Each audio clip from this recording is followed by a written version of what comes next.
So yeah, my name is Wassim. I'm from Tesla Energy, so the energy side of the business, on a team called Commercial UIs.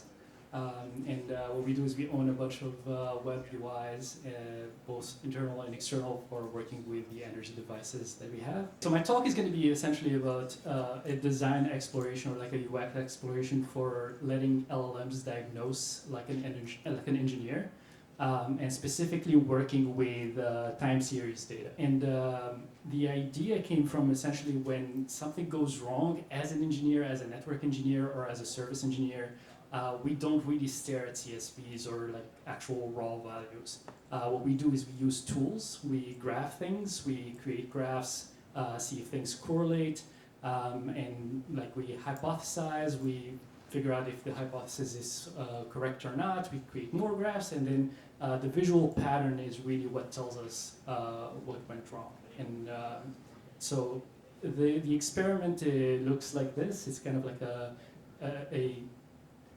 tool that can be used by both an engineer and an AI for exploring time series data.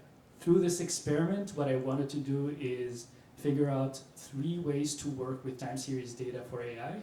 So better way is to use summary statistics. So some sort of statistics library will perform analytics on the data, give you some minimums, maximums, whether there's any correlated changes, whether there's anomalies, and then give that to the AI as an input. And then the third way, which is the most interesting to me, is using screenshots as like the actual basis for giving the AI just a way to look at the chart visually.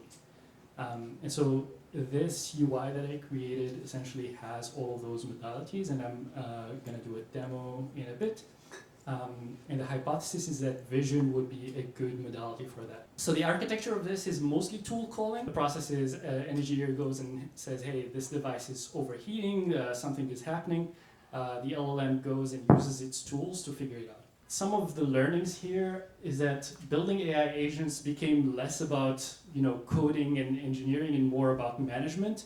So you can think of it as, what tools do I, as an engineer, need to provide this agent for it to be able to perform its job effectively? It's kind of like a paradigm shift in engineering where essentially the better the tools you provide to the AI agent, the better the data is, the better their job, the agent is going to be.